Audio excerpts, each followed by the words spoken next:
Oi, gente! Oi, Michele! Oi, Angelita!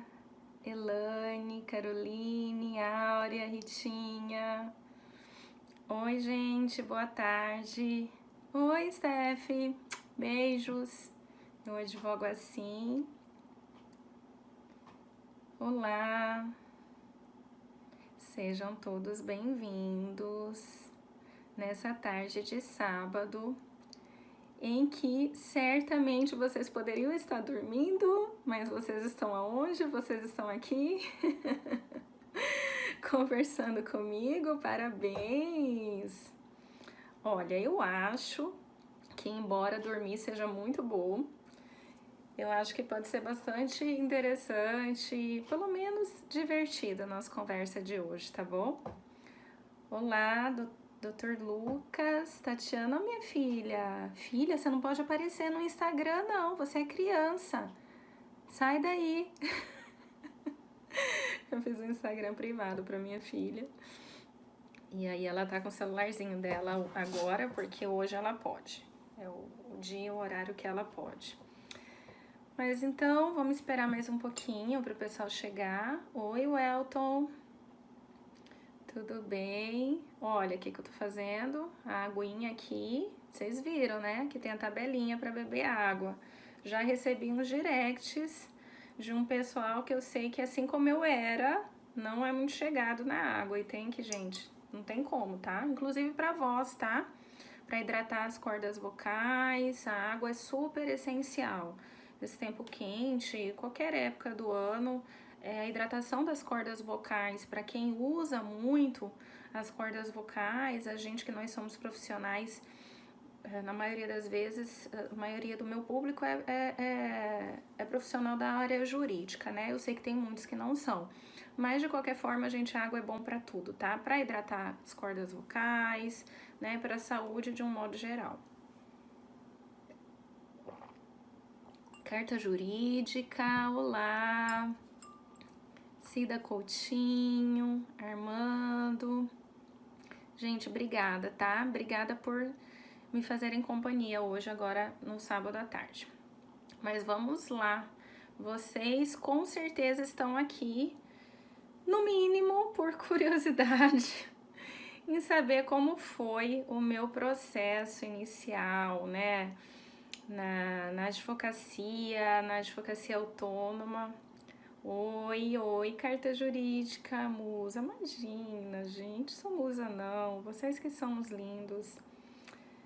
Advocacia sem segredo, Karine. Vamos lá, gente, vamos começar, né? Porque a gente não veio ao mundo a passeio, na verdade.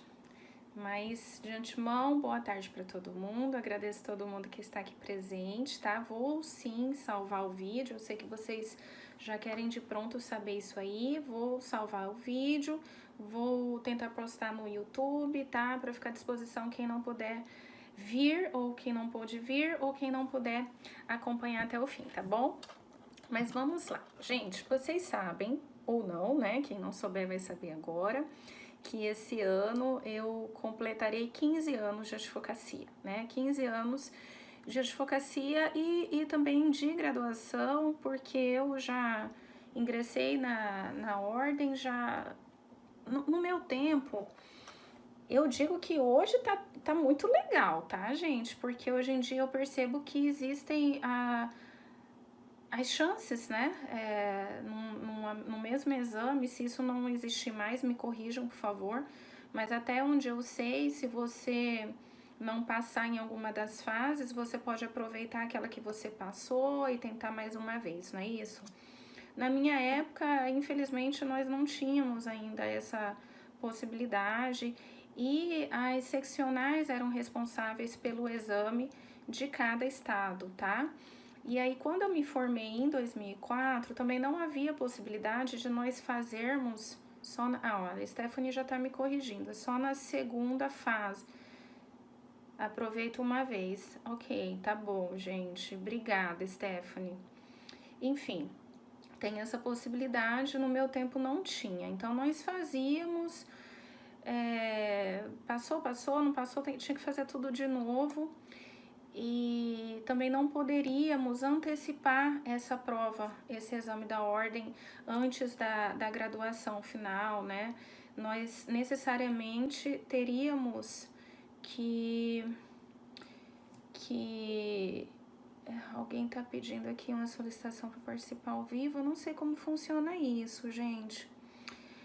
E aí, enfim, e aí nós tínhamos que esperar mesmo finalizar o 10º semestre para podermos fazer a prova, o exame da ordem, né? Se eu bem me lembro, eu também confesso que eu já não me lembro, assim, muitos detalhes, tá, gente? Eu sei que foi o primeiro exame da ordem, foi tudo bem, eu consegui ingressar ali com uma certa tranquilidade e tal.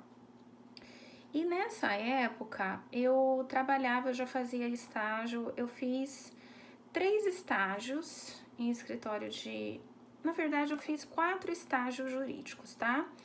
De 99 a 2001, se eu não me engano, que foi quando eu entrei na faculdade, em 99.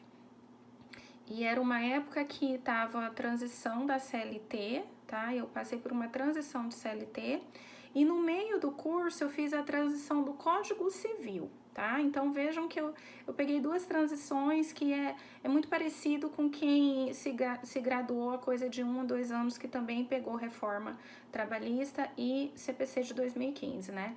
E aí eu tava também nessa fase de transição entre esses 2 diplomas muito importantes, né, para o direito, que é o Código Civil e a CLT. Enfim, e aí eu trabalhei até, se eu não me engano, até 2001, talvez meados, não vou me lembrar direito, 2002, num escritório de advocacia como estagiária, em que eu fui incumbida de agilizar execuções cíveis de uma grande empresa que eu acredito que até hoje eles advoguem para essa empresa aqui na região, uma empresa muito forte, muito grande da área de siderurgia, enfim, e varejo também. E eu ficava responsável por agilizar o andamento dessas execuções, né, e tudo que dissesse respeito a viabilizar essas execuções. E eu fazia isso junto com outro estagiário que já estava prestes a se formar e com o advogado responsável. Então eram 3 pessoas, eu era a última ali da cadeia de produção, mas a minha atuação era muito importante porque afinal de contas quem ia ralar a barriguinha no balcão era Joe aqui, né? E foi muito bom, eu acho que... Meu Deus, eu sou tão grata a esse período, porque, para quem não sabe, quando eu não tenho nenhum parente, ou pelo menos nenhum parente num nível de proximidade que eu possa ter intimidade ou contato para solicitar qualquer coisa. E eu não tenho nenhum parente que esteja na área jurídica, ou que fosse da área jurídica na época, advogado, juiz, promotor, consultor, qualquer coisa desse tipo. Eu não tinha ninguém para me espelhar ou para eu buscar amparo, ou buscar algum tipo de apoio. Então, quando eu ingressei na faculdade, eu já fui com o intuito de, o mais rápido possível, me inserir no mercado de trabalho como estagiária, tá? Consciente de que provavelmente na minha época não havia essa legislação específica para o estagiário, havia um amplaçã na CLT, tá? E que se aplicava uma coisa ou outra ali, mas no geral o estagiário, quem contratava um estagiário não tinha obrigatoriedade de remunerá-lo com bolsa, vale transporte, nada disso. Então eu ainda tive esse percalço inicial, ou essa dúvida inicial, melhor dizendo, se seria algo remunerado ou não. E eu precisava, tá? Na época eu precisava que fosse remunerado, mas eu estava disposta, eu tinha um plano desde o início de que eu seria uma advogada. Eu entrei na faculdade com o intuito de ser advogada, tá? Eu não entrei com o intuito de magistratura, de promotoria, nada ligado ao serviço público. Então, desde o início, quando eu optei por direito, eu fiz com a imagem clara de que eu seria uma advogada, tá? Por quê, gente? porque era a visão romântica que eu tinha na época. Então, todos nós, com raras exceções, normalmente as pessoas que ingressam em faculdade com uma idade um pouco mais avançada, já um nível de maturidade, que já tem, né, uma noção de realidade, de trabalho, de mercado de trabalho, não. Mas, assim, normalmente, o jovem estudante, ele é, sim, levado à escolha de uma profissão um pouco romantizada, né, seja ela qual for.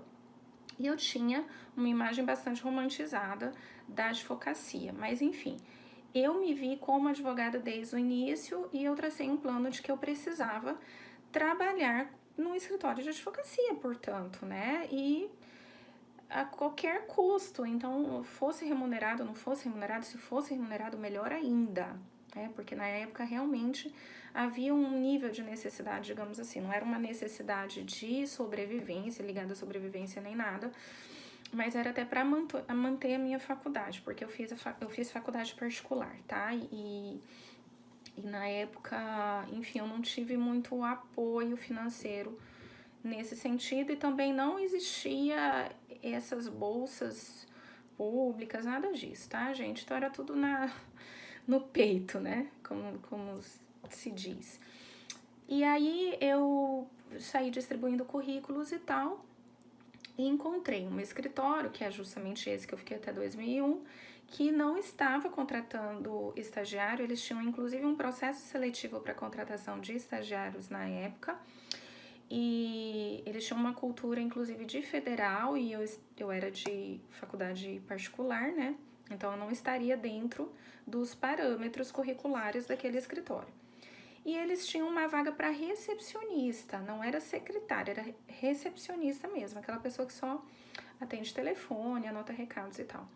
E aí eu falei, bom, se não tem vaga para estagiário, ainda não abriu o processo seletivo, eu já saio numa desvantagem competitiva porque eu não venho de federal, então eu vou me oferecer para a vaga de telefonista, né? Foi o que eu pensei. E conversei com a responsável pela contratação na época e falei, olha, eu quero essa vaga de recepcionista, né? E aí ela ficou meio assim, ela, imagina, mas você acabou de ingressar no curso de Direito, você é muito qualificada e tal, a gente só exige 2º grau, então acho que não é seu perfil. Mas eu insisti muito, eu falei, olha, eu tô disposta, né? Porque é óbvio que eu vi uma oportunidade ali. Eu falei, se eu fizer um bom trabalho como recepcionista, se eles gostarem de mim, né? De repente, quem sabe, eu não consigo pelo menos participar do certame interno, né? Para concorrer a uma vaga de estagiário. Então, mas ela já me descartou de pronto, saí de lá um pouco desanimada. Quando eu cheguei em casa, porque eu passava o dia todo batendo perna, literalmente, distribuindo currículo. Hoje em dia as pessoas mandam por e-mail. Na minha época a gente tinha que fazer, imprimir, sair com a pastinha debaixo do braço e sair distribuindo. Era o que eu fiz, tá? E aí quando eu cheguei em casa, a minha mãe já me disse, na época também, como vocês podem imaginar, o celular era bem restrito, não era, quase ninguém tinha, usava telefone fixo mesmo. E aí minha mãe falou, filha, tem um recado aqui pra você, né, de um escritório de advocacia. Meu coração já, né, deu uma aceleradinha.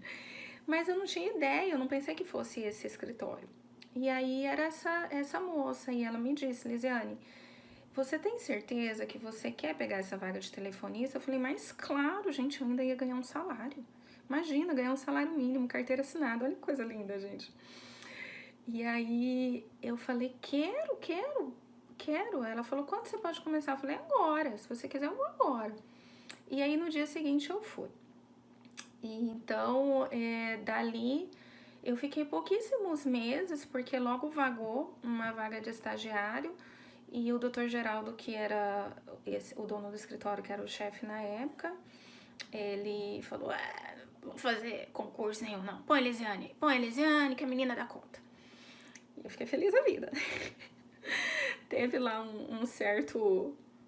uma certa revolta interna, porque, afinal de contas, os estagiários que já estavam lá, eles tinham se submetido a um exame, acharam que eu tinha sido, né, privilegiada ali naquele contexto, mas o Dr. Geraldo achou que, em nível de avaliação, mal ou bem, eu já tinha sido avaliada. E eu fiquei bastante feliz, obviamente, apesar desse mal-estar entre os demais colegas, eu falei, bom, né, eu vou agarrar essa oportunidade com unhas e dentes. E graças a Deus fiquei lá até 2001, eu saí de lá. Hoje, já há algum tempo, eu vejo que eu saí de lá por imaturidade, tá, gente? Embora não fosse meu primeiro emprego, eu era muito nova e muito, né, não sabia, não tinha inteligência emocional para lidar com algumas situações de estresse. Em um dado momento, eu sofri um embate com um dos advogados, que era um pouco difícil de lidar, ele tinha uma personalidade um pouco complicada, tanto que ele não se misturava muito, era uma pessoa com perfil mais isolado e tal, e eu não soube lidar com aquilo e pedi demissão. Pedi demissão aos prantos, o doutor Geraldo queria ajeitar e tal, ele não queria que eu saísse, mas eu não queria também dar o braço a torcer, porque a pessoa, quando ela não tem inteligência emocional, normalmente ela é orgulhosa também. Vocês já perceberam isso? Que a pessoa, além de não saber lidar com as próprias emoções, ela ainda é orgulhosa, né? Ela ainda quer sair por cima da carne seca. E eu não estava saindo por cima da carne seca porque eu tinha pedido demissão do escritório, que eu estava feliz da vida, eu ganhava bolsa, gostava do que eu fazia, gostava do ambiente, gostava dos meus colegas, mas por imaturidade eu que achei que eu tinha que manter a minha decisão de ter pedido demissão e fiz isso. Demissão de onde? Demissão do meu primeiro estágio. Tá bom? Demissão do meu primeiro estágio. Eu vou falar uma coisa, durante muito tempo eu tive muita vergonha de encontrar o Dr. Geraldo, porque quando eu me dei conta do quão mimada ou quão infantil eu fui naquela situação, realmente eu fiquei bastante constrangida. Mas graças a Deus não ficou nenhum problema, eu encontro com ele de vez em quando. Eu ainda tive a oportunidade de fazer um acordo com ele, defendendo a outra parte, ele na parte ex-adversa, e foi tudo legal. E graças a Deus não tive nenhum problema, tá? E aí depois eu decidi que eu precisava ganhar um pouco de dinheiro e eu fui fazer, sabe o que, gente? Vocês não acreditam o que eu fiz. Eu fui vender celular. Vocês sabiam? E uma curiosidade, eu vendi um celular pro meu marido na época. Ele não era meu namorado nem nada disso, mas nós nos conhecíamos do fórum e ele foi até lá comprar celular e eu consegui vender o primeiro celular dele. Olha que interessante. Porque na época eram pouquíssimas pessoas que tinham condição de comprar celular e nós vendíamos a linha também. A linha era paga. Então, a cada celular que eu vendia, eu ainda precisava vender a linha e eu ganhava muito bem. Então, eu fiquei lá por um tempo, coisa de uns 6 meses, para eu conseguir fazer um pé de meia bom. E depois eu saí porque realmente eu queria voltar pro estágio, eu achei que eu tava perdendo time e eu queria voltar o quanto antes. E aí entrei numa defensoria, fui contratada pela Defensoria Pública criminal aqui da capital, mas eu não me adaptei, tá? Não gostei mesmo, não gostei daquele, sabe, aquele ambiente, aquele tema, aquele negócio de pedido de alvará de soltura para visitação de pai e mãe em feriado. Achei aquilo muito chato. Não gostava do ambiente do fórum criminal também. Gente, eu não gostei, não gostei. A defensora era um doce, a gente se deu super bem. Gente, mas não deu liga, sabe? Eu queria era a confusão mesmo do fórum, eu queria era falar com o cliente, eu queria era ir despachar com o juiz, ralar a barriga em balcão de fórum. Era isso que eu gostava. Era sofrido, carregava peso de processo no braço de ônibus, torcia pé no meio da rua carregando processo, chegava suada no fórum, era um horror, mas eu gostava muito, gente, eu realmente, eu amava aquilo ali, eu ia trabalhar feliz, sabe? E aí eu falei, não, vou procurar outro estágio.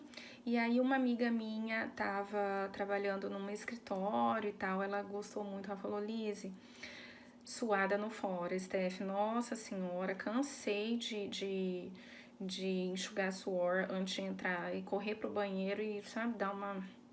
Que aqui em Cuiabá, gente, pelo amor, né? Então, e ainda andando a pé, carregando o processo, imagina. E aí, ela falou, vai levar currículo lá, eu vou falar de você e tal, e vai lá conversar e ver se você consegue alguma coisa, eles vão contratar estagiário lá. E aí, eu, mais que depressa, corri, levei o currículo lá. Ah, e antes disso, eu fiz um processo seletivo na Secretaria de Segurança Pública aqui do estado e ingressei como estagiária na Secretaria de Segurança Pública. E aí eu trabalhava de manhã na delegacia. Engraçado, né? Eu não gostei da defensoria, mas eu gostava da delegacia. Eu gostava, gente, era um ambiente bem austero, sabe? Tinha umas coisas complicadas de você lidar, né? Violência interna, tinha sempre, é sempre um ambiente de desconfiança, né? Porque, e eu trabalhava em uma delegacia que tinham condenados, né? Utilizando a estrutura dessa delegacia, que era uma das únicas delegacias que tinha cadeia, que tinha cela.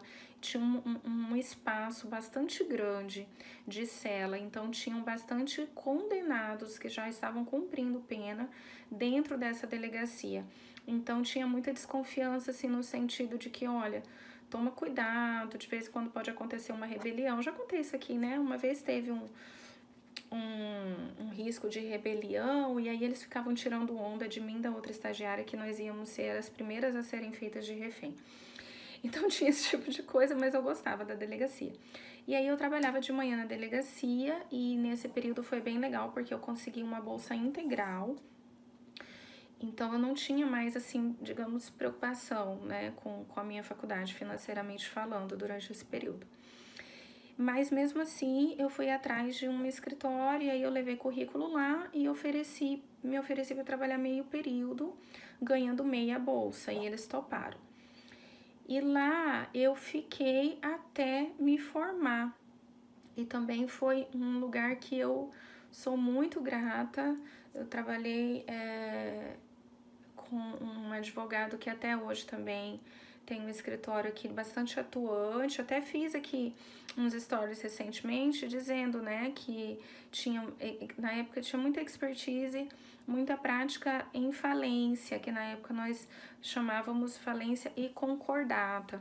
E esse advogado, ele atuava bastante na vara de falência e constantemente ele era nomeado síndico, que hoje é administrador judicial, que se fala.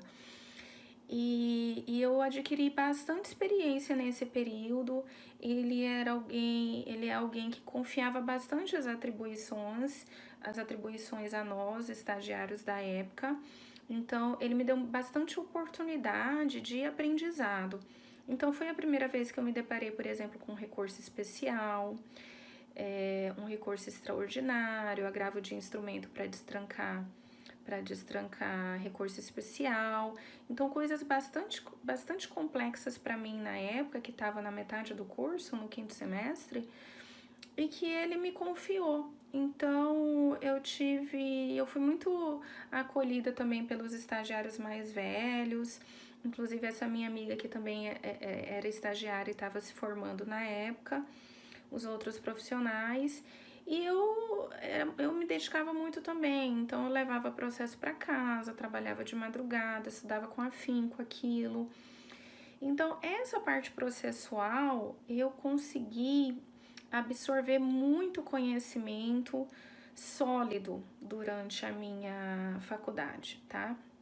Então, toda essa parte processualística ligada ao direito civil, eu consegui realmente aprender por conta do estágio em que eu conseguia unir a teoria da faculdade e a prática. Então, eu percebia que os meus colegas, e muitos deles até mais... Não é que eles fossem mais estudiosos, mas até por opção ou não, eles dedicavam mais tempo aos estudos, não trabalhavam, não estagiavam. eles tinham muita base teórica, mas eu percebia que eles não conseguiam linkar muito a teoria com a prática. Tinha uma certa dificuldade de compreender aquilo na prática, enquanto para mim a coisa toda já estava bastante fluida, né? Então eu acredito que o estágio ele me deu uma oportunidade ímpar. As coisas que eu aprendi no estágio foi muito além do direito, né? Eu aprendi a ter traquejo, eu aprendi a tratar os clientes, a compreender quando o cliente vem até nós com uma determinada demanda. E mal ou bem, você aprende na maneira também de lidar, né? Eu aprendi com o meu primeiro chefe, depois eu aprendi com o meu segundo. Inclusive que nesse intervalo que eu fui trabalhar de vendedora, eu também aprendi muito, porque vendas, todos nós estamos vendendo. Nós estamos vendendo o tempo todo, tá, gente? Não se iludam. Não pensem que porque vocês são profissionais da área jurídica que vocês, não, mas eu não sei vender, ou eu não quero vender, eu não sou vender. Gente, é besteira isso, tá? Todos nós estamos vendendo. Nós estamos vendendo a nossa imagem, nós estamos vendendo o nosso trabalho, tá? Nós estamos vendendo os nossos resultados e isso é bom, isso não é demérito. Isso é uma habilidade que todos nós temos em algum grau e que o tempo todo nós devemos aperfeiçoar, tá? Então, essa fase em que eu trabalhei como vendedora foi muito interessante por conta disso, porque é você saber envolver aquela pessoa que muitas vezes chega até você com uma pretensão X e você demonstrar a ele as vantagens dele sair daquela intenção inicial e partir para uma outra ideia que você quer vender, né? Então isso, você começa a trabalhar estratégias de persuasão, de gatilhos mentais muito intuitivamente até, e que depois você vai sim usar isso na sua vida profissional de maneira bastante positiva, tá? É claro que eu também tinha uma bagagem do meu primeiro emprego como secretária administrativa, que foi meu primeiro emprego no escritório de arquitetura. Acho que até por isso que eu desenvolvi esse gosto por decoração, né? Eu adoro decoração, essas coisas. E também com meu pai, né, que é empresário, e eu acompanhava o dia a dia dele, né, enfim, com questões burocráticas de empresário e até mesmo nessa parte de vendas. Então, tudo isso é só para vocês entenderem o background que eu fui formando ao longo da minha vida acadêmica até chegar a esse momento de me inserir no mercado de trabalho como advogada, tá? E aí, quando eu estava me formando nesse processo da graduação, que eu passei no exame de ordem e tal, eu realmente fiz um plano, eu falei isso, eu acredito que...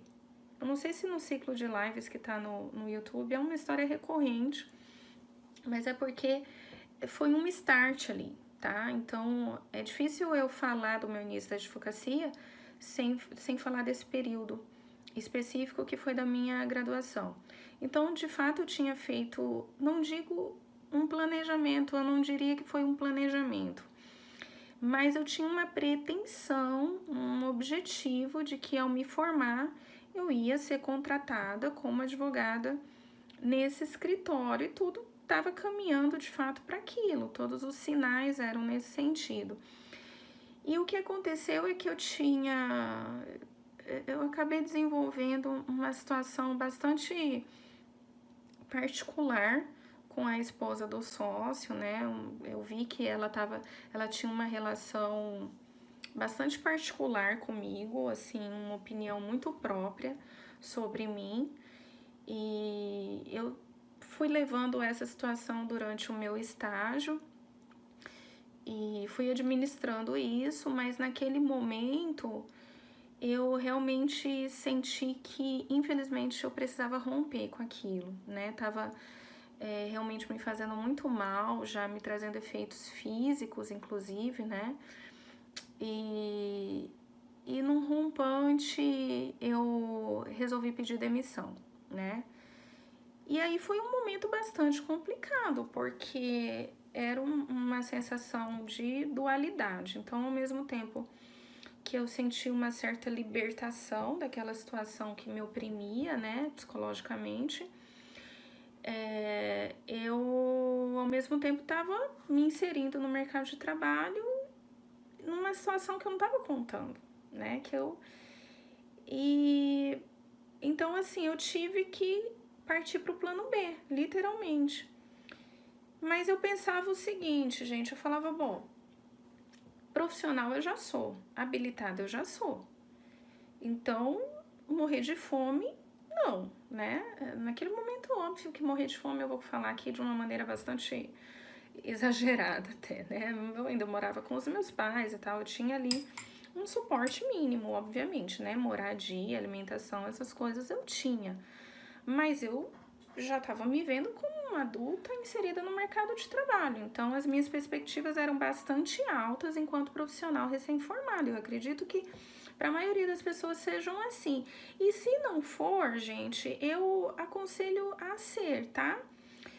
Porque quando você entra no mercado de trabalho com uma perspectiva baixa, você fala assim, Lisiane, mas eu estou entrando no mercado de trabalho com uma baixa expectativa porque eu não quero me frustrar. Gente, é o seguinte, se você entra com uma expectativa baixa, você já entra para perder, eu já falei isso. É entrar para perder, você já entra com aquele ânimo de perdedor. Você já entra com aquele ânimo de fracassado. Você tem que entrar sim para ganhar, você tem que entrar com gana, você tem que entrar com sangue nos olhos, sabe? E falar, não, vamos fazer acontecer, eu tô aqui, eu tenho tudo que eu preciso, eu tenho minha cabeça, eu tenho minha OAB, entendeu? Alguma coisa eu vou criar, alguma coisa vai ser feita com isso, sabe? Por isso que eu sou alguém que não gosto de vir aqui no meu Instagram e ficar chorando pitanga do mercado de trabalho. E ficar chorando picanha. Ai, gente, eu não aguento isso. Essas palavras aleatórias. Parece aquele corretor, né? Do teclado, que você quer escrever uma palavra, sei lá, errada, ela joga ervilha, nada a ver. Enfim, vamos voltar aqui. E então eu acho que tem que entrar com gana sim, gente, porque são jovens inseridos no mercado de trabalho. O jovem, a gente espera da juventude essa gana, a gente espera da juventude essa vontade, entende? E isso é uma coisa que você tem que alimentar dia após dia, apesar de todos os medos, que é normal, é normal.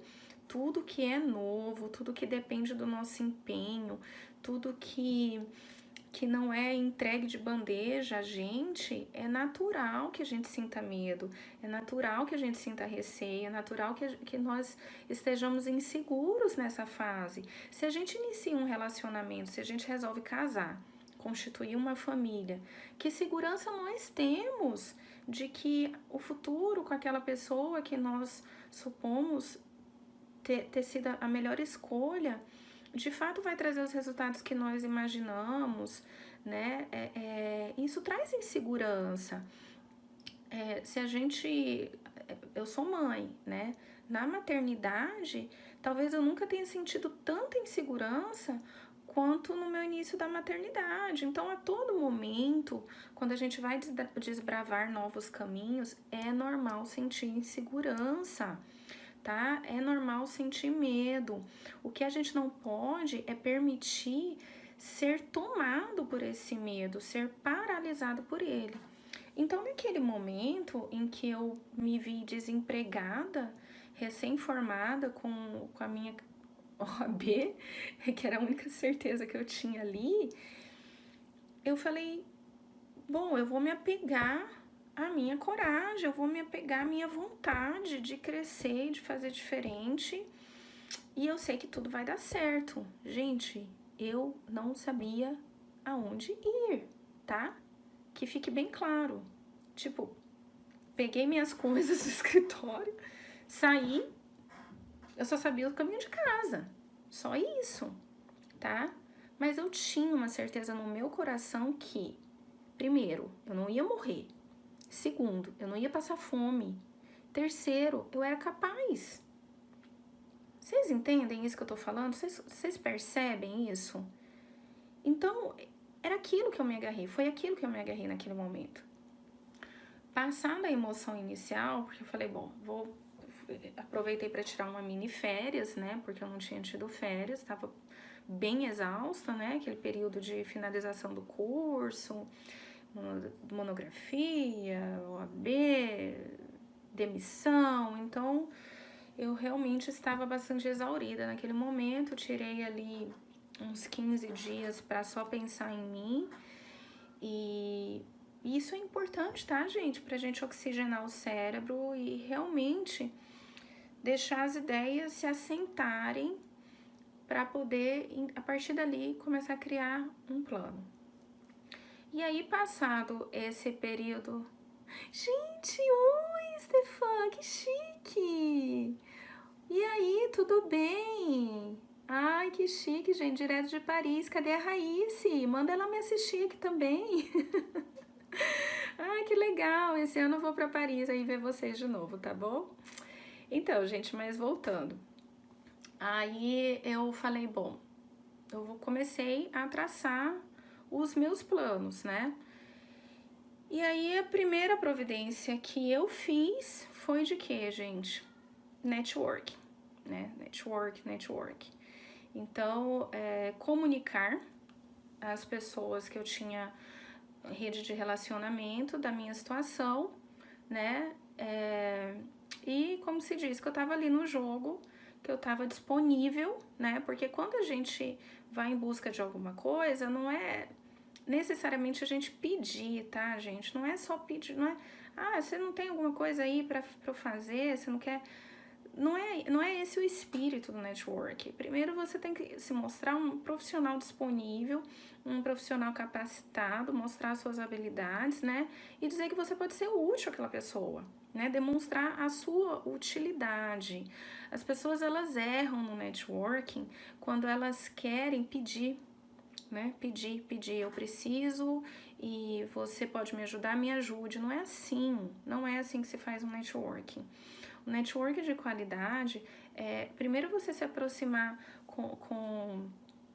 genuinamente de pessoas que realmente têm uma afinidade com você. Não adianta você querer forçar a barra com aquelas pessoas que você jamais teve afinidade, que de repente você quer ali brotar um relacionamento, sabe, de troca mútua. Não existe isso, tá?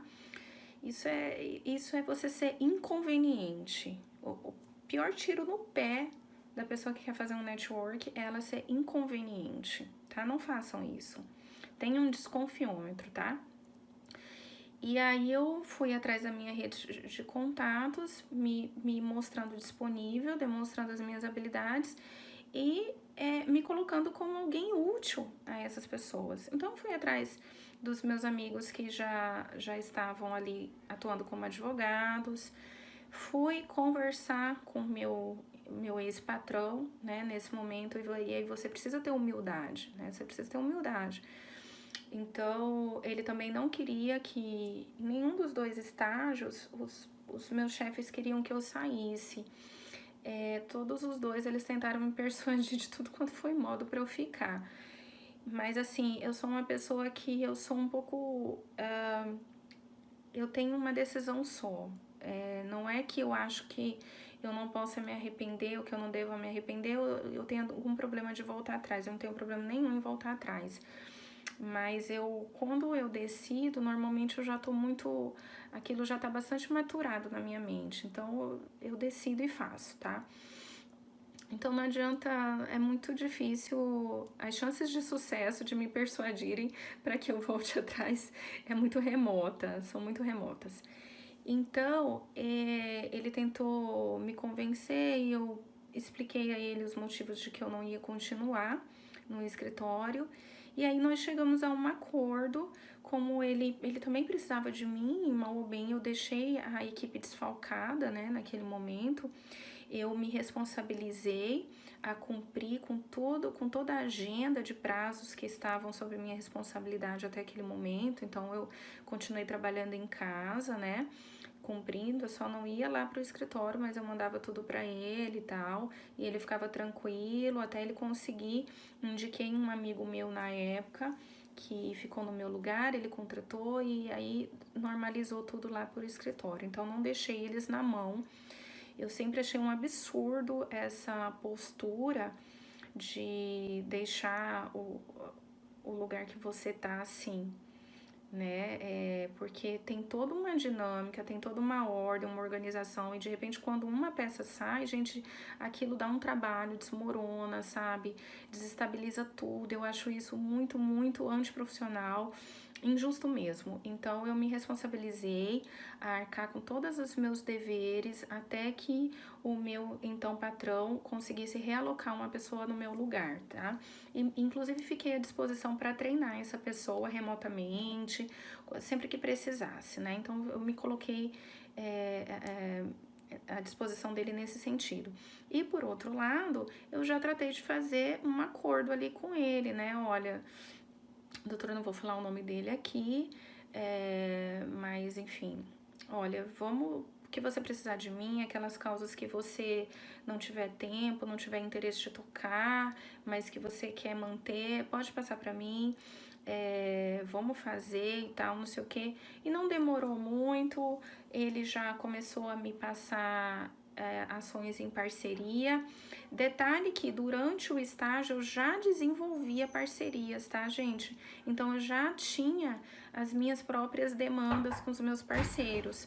Então já tinha coisas em andamento, que eu só não assinava enquanto advogada. Gente, só um momento aqui que minha filha... Dá oi aqui, filha. Oi.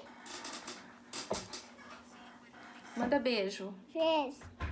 Pronto, agora deixa a mamãe fazer o vídeo. Oi. Chama o papai pra levar você, tá? Beijo. E eu? E você vai lá com o papai. Ó, gente, desculpa, isso é coisa que acontece, tá? Com mãe num sábado à tarde. Então, gente, mas voltando.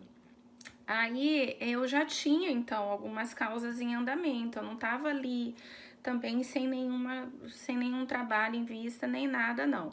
Mas continuei fazendo os meus contatos e pra piorar ou melhorar a situação, mas eu considero que pra melhorar, o meu pai falava assim, filha, você não pode ficar andando a pé. Onde já se viu? Você vai chegar no fórum assim toda suada, carregando processo, né? Não sei o quê. Imagina, né? Eu podia pegar táxi quando fosse o caso, mas naquela época eu não tinha, né? Também para ficar pagando um táxi, né, gente? Venhamos e convenhamos. Então, na maioria das vezes era a pezão mesmo. E aí, meu pai tinha um Celta. Nossa, gente, todo arregaçado, sabe? Assim, o vidro trincado, o banco da frente, quando freava, fazia assim, ó, tipo, desgrudava assim, sabe? E não tinha ar-condicionado. E aí ele falou assim, filha, você não quer pegar esse Celta pra você? Que daí você já tem um carro, fica mais fácil pra você ir atender os clientes e tal.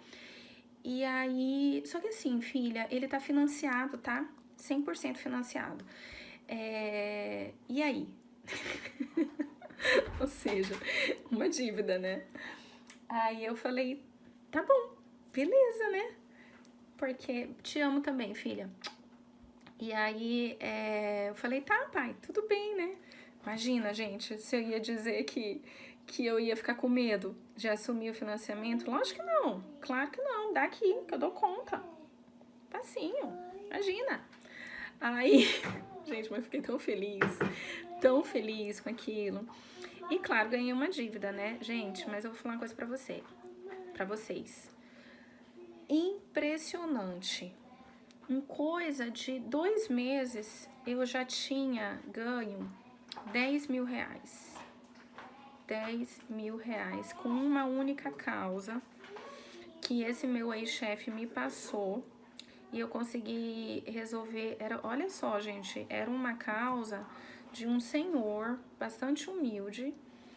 O meu ex-chefe, ele atendia empresários e tal, ele acabava passando para parceiros esse tipo de causa que não era ligada muito a conteúdo empresarial, né? Mas aí a gente pegava em parceria. E esse senhor estava na fila do Bradesco esperando. E o teto do Bradesco desmoronou sobre ele. Vocês imaginam? Ele viveu por um milagre, ficou todo estrupiado, coitado. E esse meu chefe falou pra mim isso, falou, olha, você não quer pegar essa causa comigo? E aí eu peguei e de cara já ganhei esse dinheiro e guardei esse dinheiro, financiei esse dinheiro, resolvi tudo extrajudicialmente, não entrei com demanda, resolvi direto com o jurídico do Bradesco, inclusive tratei direto com o jurídico de São Paulo, não era o jurídico daqui regional, tá? Foi tudo intermediado por mim e a gente fez, e dali por diante, gente, foi parceria. Então, assim, como foi meu primeiro escritório? Eu fui convidada por uma amiga minha, que também se formou junto comigo, que estava atuando na área de previdenciário. Nessa época eu já tinha um cliente fixo, que era uma empresa, que eu também peguei em parceria, e eu ia atender eles lá na empresa. Eles pagavam a gente por mês, era um valor bem bacana para mim na época, afora as outras causas que eu disse a vocês que eu pegava, né? E ela estava trabalhando com previdenciário, ela estava atendendo associações, sindicatos, e ela precisava de ajuda. E ela precisava de uma coisa que ela não tinha, eu tinha. Carro. Olha que legal. E aí, por quê? Porque essas associações, esses sindicatos eram longe, né? Então, era muito ruim para ela, tinha que fazer algumas viagens, digamos assim. E aí ela atendia numa sala comercial no centro da cidade, muito precária, uma escada super estreita, muito velho, que era um local cedido pelo tio dela. E lá a gente foi trabalhar, também foi, gente, feliz da vida, o lugar era horrível, mofado, os móveis todos de segunda mão, nada combinava, uma cadeira de uma cor, a gente levava coisa de casa, comprava uma peça aqui, aí quando dava a gente comprava outra coisa, era um horror a sala, mas a gente amava aquilo. Pra gente, sabe aquela coisa assim de primeira casa, primeiro apartamento? Pra gente era aquilo, sabe? E a gente passou a dividir as despesas e a gente começou ali um modelo de sociedade, porque nós dividíamos tudo, né? Exceto aquilo que nós já tínhamos antes, individualmente.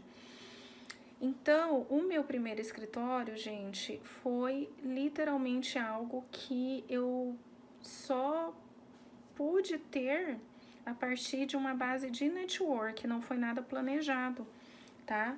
E eu não gastei com escritório, eu não fiz nenhuma loucura para montar um escritório. E eu não faria naquela época e não faria hoje de novo, tá?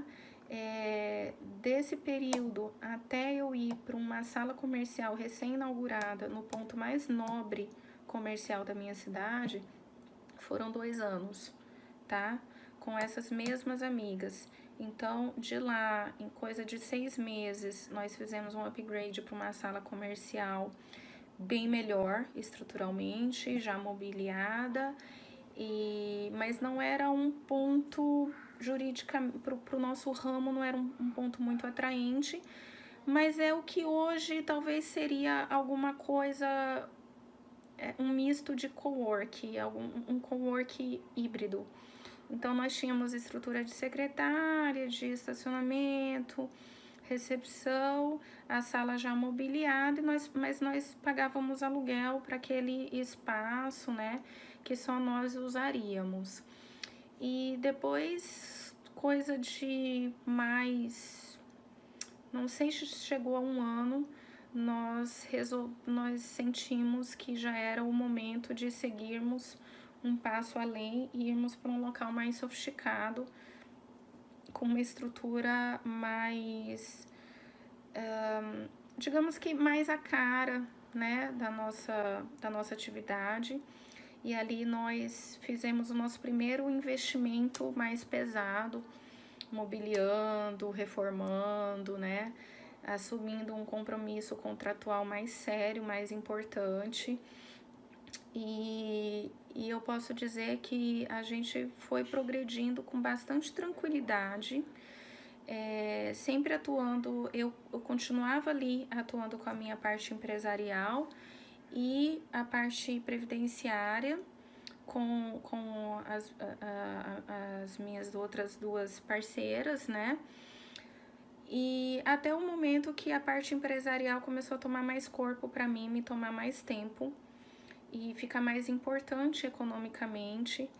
E aí foi também um momento que o meu marido estava se dissolvendo da sociedade que ele tinha com outro sócio.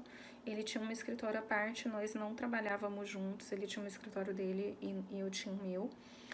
E chegou um momento que nós pudemos comprar um imóvel comercial, e ele estava dissolvendo a sociedade com esse sócio que estava se aposentando, era um idoso já, e a gente conversou e chegamos a um consenso de que nós tínhamos plenas condições de criar um projeto maior profissional, que foi a Schmidl e Associados, que é a Schmidl e Associados, que ano passado completou 10 anos. Então, o que eu tenho a dizer para vocês que estão no início de carreira, no que diz respeito ao início da advocacia em termos estruturais? Primeiro, parceria é tudo. Não se enganem que quando você se inserir no mercado de trabalho como profissional, como advogada, que para você basta ter um escritório muito bonito, né? Por mais que você tenha condições disso, você não vai caminhar sem parceiros. Quanto antes você criar um network de qualidade, de preferência na faculdade, se você não pôde, sempre é tempo e você faz network em qualquer lugar. Se você não tiver uma boa relação de parceria, você não cresce, você não progride, é ilusão. Até hoje, nós temos os nossos parceiros, eles são essenciais pra gente. Ao longo do tempo, vai havendo uma mudança de necessidade, uma dependência, digamos assim, você vai ficando mais independente da parceria.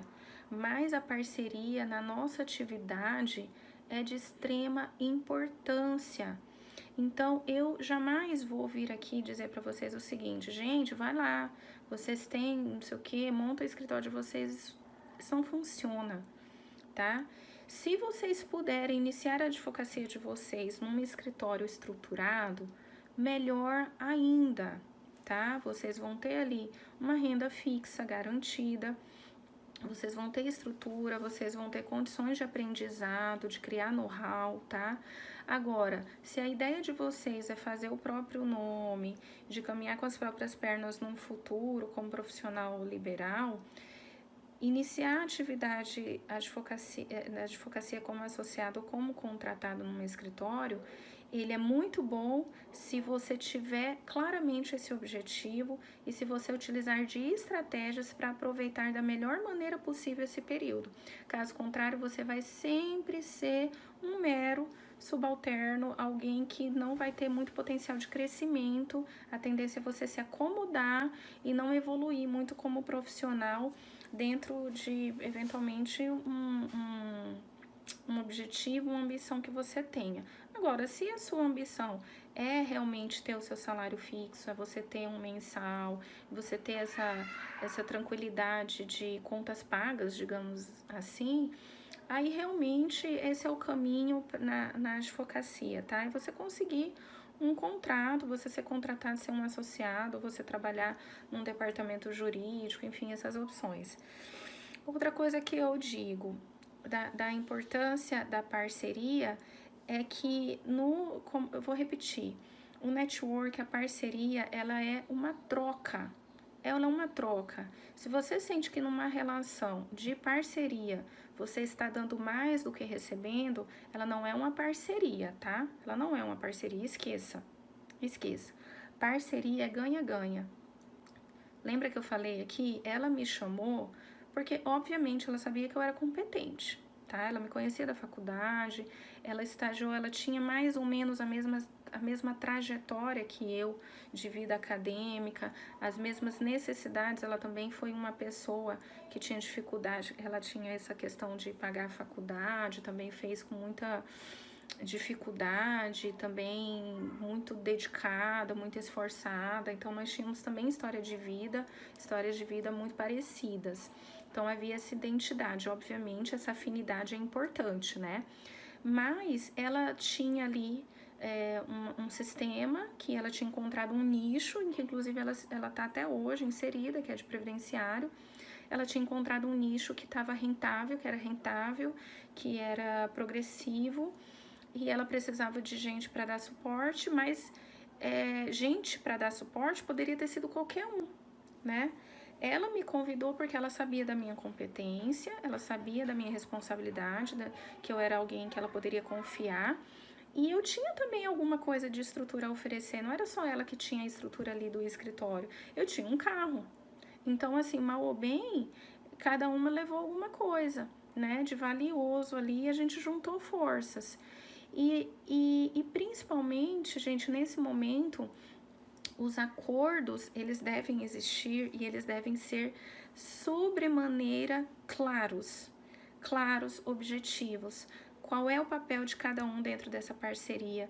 Como vai ser feita essa parceria? E se essa parceria romper-se, como vai se dar esse rompimento?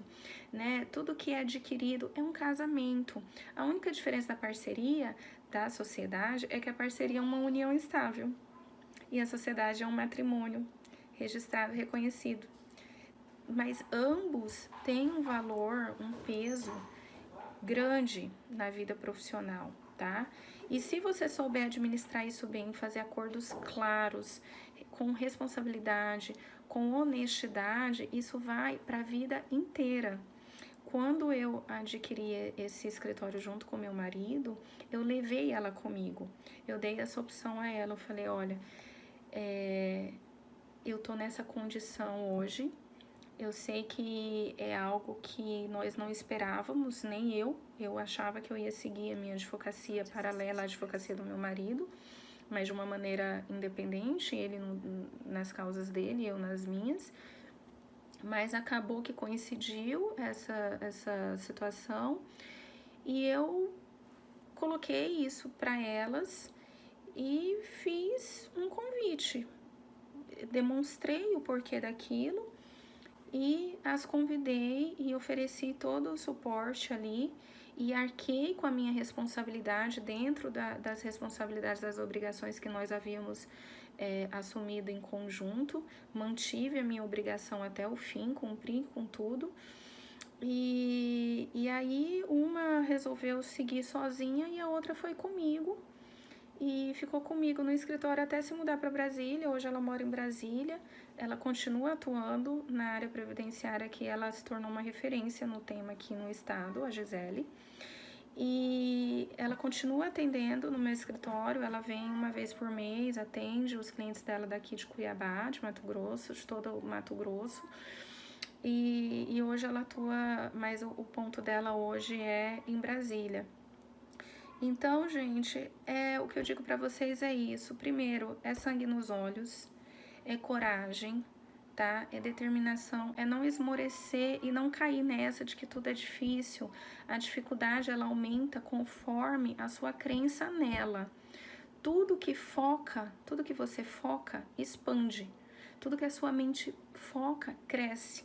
Se você vai focar na dificuldade, essa dificuldade vai crescer. Ela pode chegar num nível que você não vai aguentar. Agora, se você focar nas oportunidades, na vontade, no projeto que você tem de futuro e de vida, é isso que a sua mente vai trabalhar e tudo vai conspirar. Gente, isso é sistemática. Isso é física quântica, tá? Isso não é espiritismo, espiritualismo, não é crendice. Isso é realidade, tá bom? Então, foi assim meu início da advocacia. Era perrengue, era complicado, mas eu era tão feliz. Eu fui muito feliz, eu ia trabalhar com muita alegria. e cada conquista era muito comemorada, tá? Então, é isso, gente. Hoje eu tô aqui, tenho uma estrutura muito boa. Se precisar começar de novo, eu começo, tá? Continuo com o mesmo pensamento que eu não vou morrer, não vou passar fome. E é isso. A vida é um ciclo. Aproveite da melhor maneira esses ciclos, tá bom? Beijo, vou deixar salvo, vou colocar no YouTube, já vai encerrar aqui, tá bom?